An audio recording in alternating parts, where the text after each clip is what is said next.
Hi, I'm Mara Webster with In Creative Company, and today I'm so thrilled to be joined by creator, writer, and executive producer of Sundance TV's State of the Union, Nick Hornby.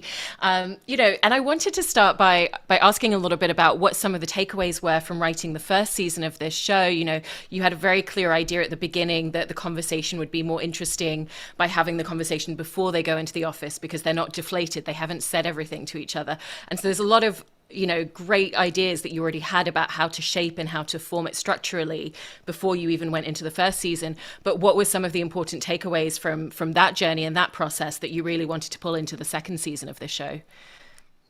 Well, as you say, it seemed like a pretty good structure to me. And I really like the idea of the beforehand stuff because you've got a week of life that's happened.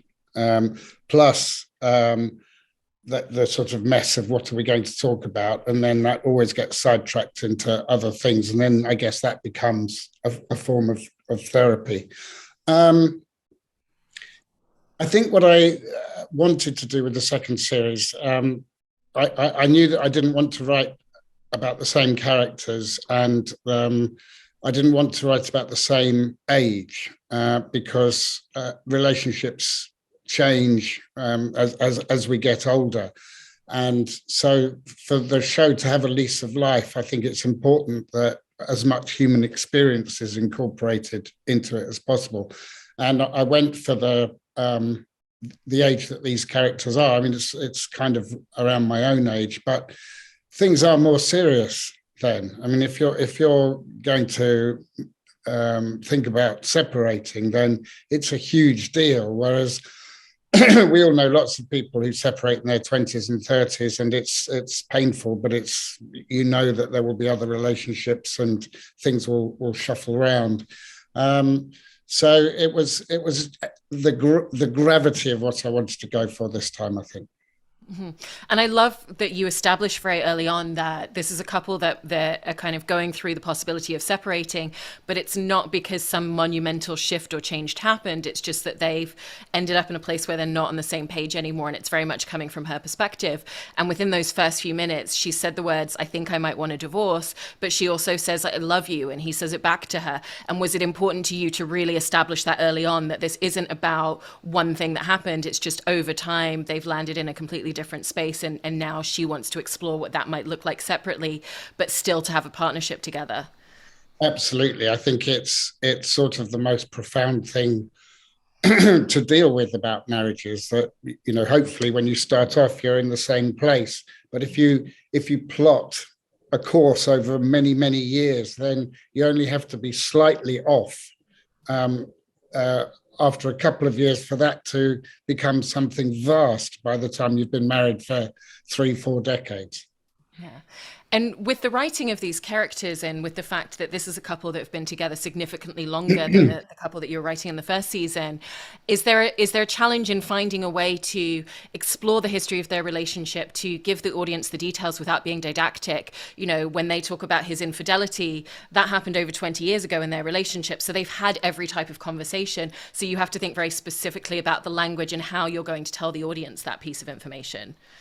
Yes. I mean, there is a sense in which his infidelities have become part of the story and have been part of the story for a long time.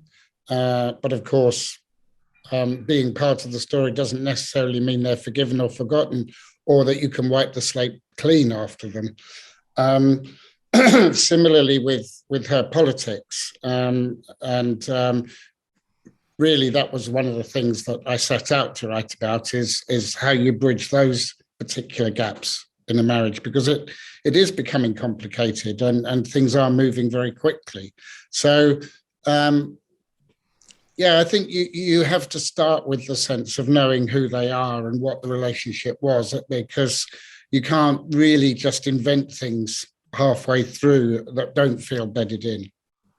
And with that in mind, do you like to kind of map out a lot of their backstory and a lot of their history before you go into the writing process, or is part of that the discovery of the writing process itself is where you find the details?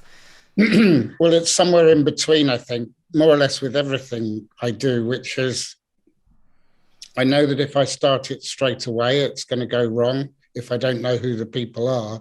So I've walked around with them for quite a long time before I start. I'm not necessarily writing anything down, but just filling in details, what they've been doing, what jobs they had, what kind of people they are, all that I know before I sit down. And what comes up in the writing is more the loops of conversation and some narrative shifts. I mean, always the idea with these things is that they have a beginning, a middle, and an end. Both seasons, each episode has a beginning, a middle, and an end, and so does the series. So, when you've got 10 minutes to play with, structurally, it imposes a discipline that you don't necessarily always have in longer works. With the first season, structurally, it sounded like you had a very strong idea of where you wanted that season to end and kind of what you thought the final lines would be. Was that similar with this season, where you had a very strong idea of the ending and it was about the journey and building out how to get there?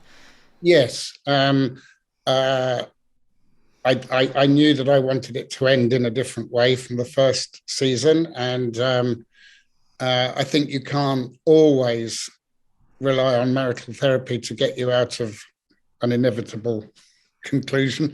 I mean, if there are, say, 10 seasons of this, I have no idea whether I'll write 10 seasons or whether anyone will want them, but you'd like to make the audience guess, really, which way it's going to go between each one. I look forward to people, bookmakers setting odds and things like that. And with that idea of every single episode, like you said, has a very clear beginning, middle, end, and there is a real structure. And I feel like you talk a lot about how writing dialogue is something that is exciting in this project. You never get to write 10-page dialogue scenes in a book, in a screenplay, in any other format, and that it's something that comes quite naturally. But then after you write that, it's the journey of going back and kind of making sure that it has that structure. And so what's that editing process for you of taking the crux of the dialogue and then making sure that you're building that structure into it? Well, I think recognizing that within the 10 minutes there are scenes, even though it's just one scene, but there are scenes in terms of tone, mood, what they're riffing about. And so when I write, then usually what happens is that one scene, as it were, is too long. So then it's going back to pare that down so that you can fit in the next tone, the next mood. And it's okay. I mean, it doesn't feel that different to other writing, but I suppose the idea of a 10-minute scene is a myth, really, because you've still got jobs to do within the 10 minutes. And you give us really great character introductions right from the get-go. We start to get such a strong sense of who these characters are. And even kind of going back and looking at the first 60 seconds with Brendan Gleeson's character walking into the coffee shop before Patricia Clarkson's even walked in the door, the way that he orders coffee, the conversation that he has with Jay, who works at the coffee shop, the fact that the idea of there being more than one type of coffee for him to choose between is something that is a real sticking point. We already have a sense of some of the relationship dynamics. And did you find that the introduction of Jay as kind of a third character really allowed a lot more opportunity for conversations outside of the relationship, that allowed a lot of subtext and allowed a different way of telling us about their relationship together? Well, Jay was a godsend for me as a writer. The idea of Jay was a godsend, and then when Esco turned up, then Esco was a godsend. So Stephen compared Esco to Jack Black in High Fidelity, and I could see exactly what Stephen meant. And Stephen's note every day was, more Esco, and I'd go off and write it. And I think Stephen was right. Not every scene had Esco, not every episode had Esco in it originally, but we missed them when they weren't there. So we went back and did it again. Yeah. And Jay's also such a great character in terms of the way that you're building and releasing tension between Patricia, between Brendan. And then you have Jay kind of comes in and allows this release and allows this kind of breath for the audience when they're in moments of contention. And was that kind of an intentional thing that you really wanted that character to do as well throughout the season? Yes. Now, Jay could do all sorts of jobs for us. There's the political aspect and how Jay divides Patty and Brendan initially, but also the complications of Jay being an actual person rather than a representative of contemporary transgender thinking. And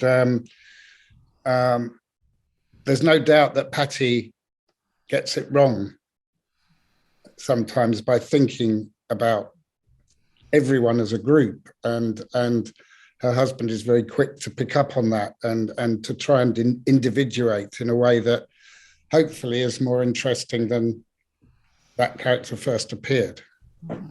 And with the counseling that they're going through in this season, I thought it was interesting that the therapy office is literally just up a staircase within the coffee shop. And so it feels like the presence of it is literally looming right over them throughout the entire season. And when we get to see them walk right up towards the door, and there's even a moment where you bring one of the counselors down through the coffee shop as they're walking out for the day. Was that something that you wrote into the script, or was that a byproduct of the location that you ended up filming in? Well, I was asked to set this season in the US, and I conceived of American characters who I felt could only be American. And actually, one of the things that held me up for a while was trying to think of the geography that I wanted. And I wanted to lose cars. I mean, obviously, most American appointments of any kind involve cars or lifts. If you're going to set them in a city, it would be it would involve an elevator. So every time I tried to think about what that end scene would be, and in the first series we had literally crossing the road from the pub to the therapist's office, it was very hard for me to think of a US equivalent of that journey. And so eventually I felt happy when I realized that it was a kind of, like maybe one cool block in a Connecticut town, which probably has a vinyl shop across the road, a yoga studio next door, and a therapist's office above, a coffee shop. And I thought, oh, okay, I can see that. And that means it's always going to end with the going up the stairs. And with Stephen Frears directing, it's an impressive feat for him because, you know, there's a limited scope in where he can place the characters and where he can move them around. And are you kind of detailing some of that out in the writing, in the scripts of kind of where in the coffee shop are they going to be located? You know, where are they going to move over to? Or is it really all down to the directing? It's God, no. No, Stephen's been quite brilliant. Stephen and his DP have worked all that out. And I think it's one of the marvels of both seasons is that you don't actually notice, as you might, that people are just sitting still.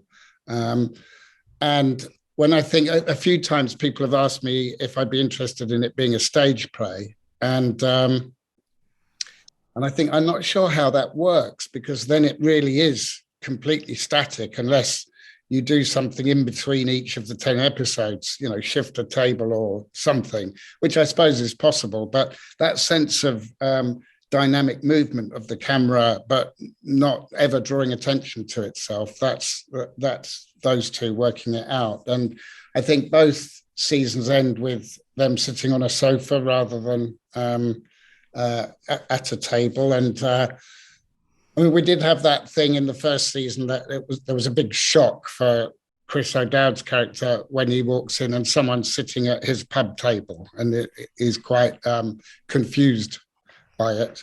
But no, I don't really think about it. I just think about the people and the dialogue, and they work out the rest. Yeah. Is that the same with kind of costume details as well? Obviously, you wouldn't be writing specifically what they're wearing, but there's the great thing of like Brendan Gleeson coming in and wearing a suit in the first episode because he doesn't necessarily know why he's going to counseling, and then he's very much kind of stagnant, wearing the same colors before he changes. And Patricia Clarkson's coming in workout clothes, protest gear, a leather jacket, because she's a very kind of like fluid in motion character. And again, was that very much all landing with Stephen, or were any of those details in the scripts? I think there were a couple of details in the script. I think I might have specified that Brendan was wearing a suit in the first one. And then they take the idea of who's changing and how quickly and run with it. And when you're figuring out those details of kind of evolution and change, going through the counseling process, they're obviously kind of both learning certain things about each other, about themselves. And so there are these kind of small evolutions and changes, but it's also not about either of them becoming a completely different person at the end of that time. Even when Brendan starts striking up the friendship with Jay and coming to the coffee shop a lot more, it suddenly becomes something where he comes there every day. It's a new routine and solid thing in his life in a different way. And so how did you think about the scope of kind of change and evolution that would feel kind of detailed, but also very nuanced at the same time? Well, I always knew that that Brendan's character would get on with Jay, and that would evolve over the course of the series. But I wanted it to be in a way that really didn't suggest any kind of radical change in him. You just get the impression that that's maybe how he's made friendships his entire life. And it just becomes an organic part, as you say, of his life, rather than I cast out all my old ways and I embrace the new. It's like, no, this person's really interesting and I want to get to know them. And I find their relationship very cute. By the end of it. And yeah, I suppose one of the things that was in my mind before I started was that I wanted each partner in the marriage to understand each other better, but know that they would be unable to make that last step towards each other. Mm-hmm.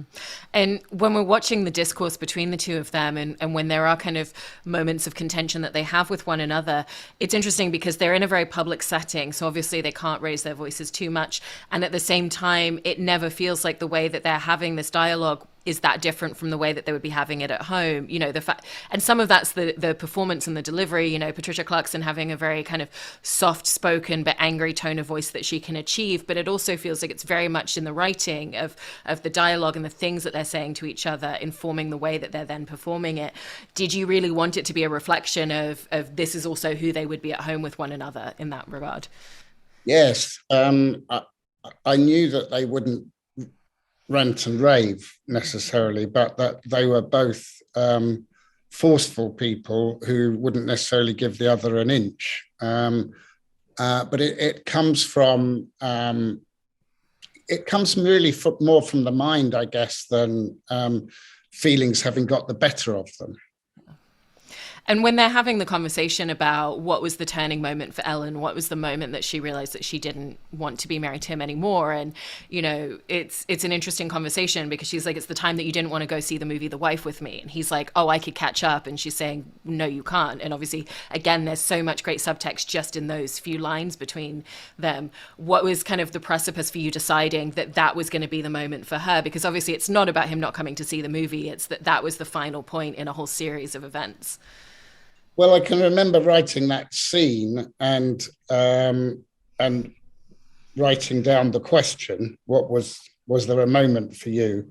And just thinking, oh, I really want her to say, yes, there was. And I really want that moment to be something that seems trivial, but that actually does speak of a mindset that isn't going to sit easily with her. And I just thought the thing about The Wife just came to me. I wanted to try it, see what it felt like. And I thought, no, well, that actually could work. But if someone refuses to see a movie simply on the basis of its title and its apparent femininity, as it were, then that really could make somebody lose their rag and help them in contemplating lots of things that have been troubling them over the years.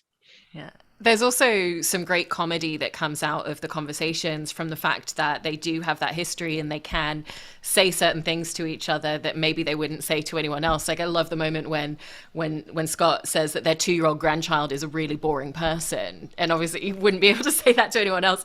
And what were some of the comedic moments that you felt really landed out of the history that the two of them have together like that? Oh, that's a hard question. Well, that was one of them. I think, there's the sort of funny, sad thing about how he didn't have secrets.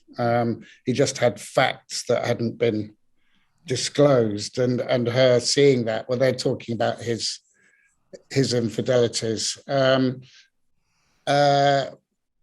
Yeah, the TV and film stuff. I mean, anything you can use to furnish a relationship in the way that you might furnish a room, and suggest they have this long history. I think that anyone who's been in a relationship for more than 10 years could find an equivalent for those things.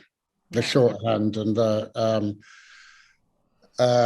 irritations that you've sort of got over, but still haven't forgotten.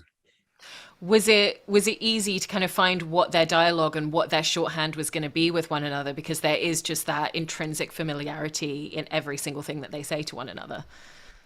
No, I think that's something that comes over drafts, actually. That you sometimes write something that when you read it back, you feel it's not sitting right, and that they are not the people to whom this might have happened. They're the people to whom this might have happened. And it's getting those details right. I think it's trial and error with that stuff. And with that idea of secrets between them, there's such a history, and yet there's the exploration of things that they don't know about each other, mostly stemming from him not noticing or seeing certain things within her, and her kind of feeling a little reticent to even share at a certain point. But then you kind of get to flip that around, where towards the end of the season, like, she doesn't know that he's coming to the coffee shop every single day. She doesn't know that he has become friends with Jay, and right away. And so where did you kind of find what would be the things that, even though they know so much about one another, would still be the things after all these years, or the moments that they would have stopped paying attention? Well, with Ellen, it's, I suppose, her life of the spirit and life of the mind, and that he hasn't been interested at all in, her spiritual beliefs, and even the yoga and so on. He doesn't really know anything about it, and clearly has never shown any interest. And suddenly he's in this new world, this one block in this commuter town, which he's never noticed before, and he does become more curious about it because he didn't know it existed. And of course, she's hurt because it's too little too late. And he asks her if she's had personal therapy, which is kind of an outrageous question for a husband to ask a wife. And then, yes, again, Jay came in very useful, because I don't think Ellen would ever think that Scott was capable of forging that kind of relationship. Mm-hmm. Was it easy to find the moment where you wanted Scott to start kind of having self-reflections as someone who clearly hasn't stepped back and looked at themselves in that way before, and when you wanted to start creating those shifts and changes in him as a character? Yeah, I think you've always got to be aware with this kind of writing that things do need to shift. You can't write the same episode twice. So you hopefully have movement within each episode, and then the second half, from episode 5 onwards, you think, okay, you now have to have the end in sight. You have to prepare the ending. It can't just suddenly be the toss of a coin at the end of episode 10, whether they stay together or not.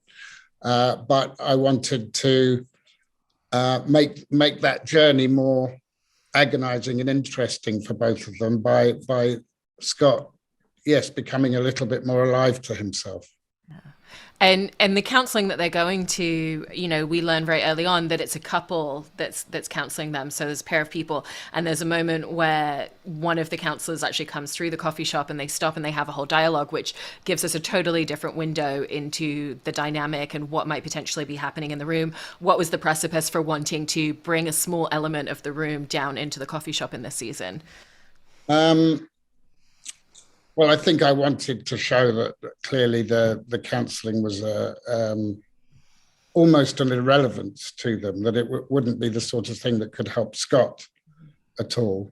And I think the idea of a couple doing a couple is just quite funny, especially if the couple themselves who are doling out the advice are not getting on with each other. And in watching a couple go through this dialogue and go through the journey of potentially splitting up, it feels like on paper it should be something that feels fairly bleak to kind of connect with and to watch. And yet there's a real hopefulness and optimism to it, because you're watching a couple who, even if they choose not to stay together, still want to be part of one another's lives. They still want to have a partnership. They want to figure out how to be there as parents for their kids, even though their kids are completely grown and are raising their own families. And tonally, was that something that you really wanted to have throughout this season? Because it also felt that way in the first season as well. Yes, it was what I wanted, but also I don't really feel capable of writing things that are not like that, actually. If you want bleak hopelessness, then there's no shortage of choice among films and television programs. And, I like them as much as everybody else does. But for myself, I would rather find reasons to be cheerful, and to make them as realistic as possible.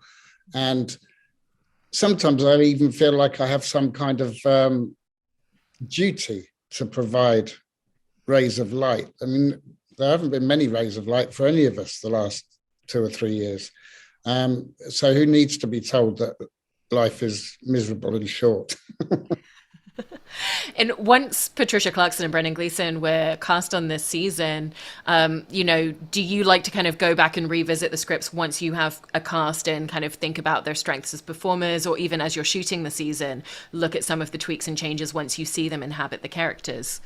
Well, they were both, well, all three were very involved in script. So, we had a very helpful table reading. And then I had lots of conversations with all of them, both before and during shooting. In a way, it was the curse of COVID, because none of them had anything to do apart from keep reading the scripts and talking to each other. If it had been now, for example, I'm sure they'd have all been out every evening and I wouldn't have heard from them.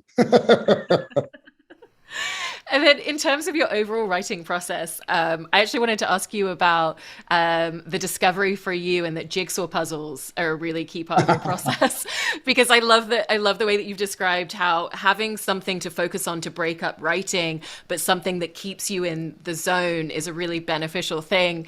And I was just really fascinated and curious about the point and where and how you landed on jigsaw puzzles being that perfect escapism without full escapism.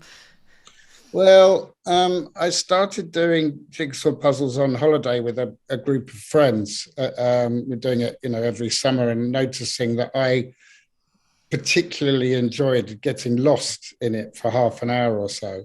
And I was looking for things that could perform that function in my writing space. So I thought I'd try, and it worked out really well. And I used to try and do crossword puzzles. That was my break. I still do crossword puzzles, but it occurred to me that if you do cryptic crosswords, then there's very likely to be a point in the day when you are stuck on your puzzle at the same time as you're stuck in your writing. And that seemed to be a very unhappy state of affairs to be in. And I think the thing about jigsaws is that you very rarely get stuck. I mean, some passages are much slower than others, but really it's a sort of steady job of work that doesn't require too much intellect. And I've increasingly come to realize that space in between the sentence is the most important part of the writing, because that's where you either go mad or stay sane, actually. And when I talk to young people, I say, if you can do 1,000 words of prose a day, that's amazing. That's really good. But if you copied 1,000 words out of a book, it would take you about 15 minutes. So, that's a long day where you're not really doing the actual writing of the words. So what do you do? Yeah. No, I really, really love that, and appreciate you sharing all about your process in putting together State of the Union. The second season was just as brilliant as the first. Thank you so much, Nick.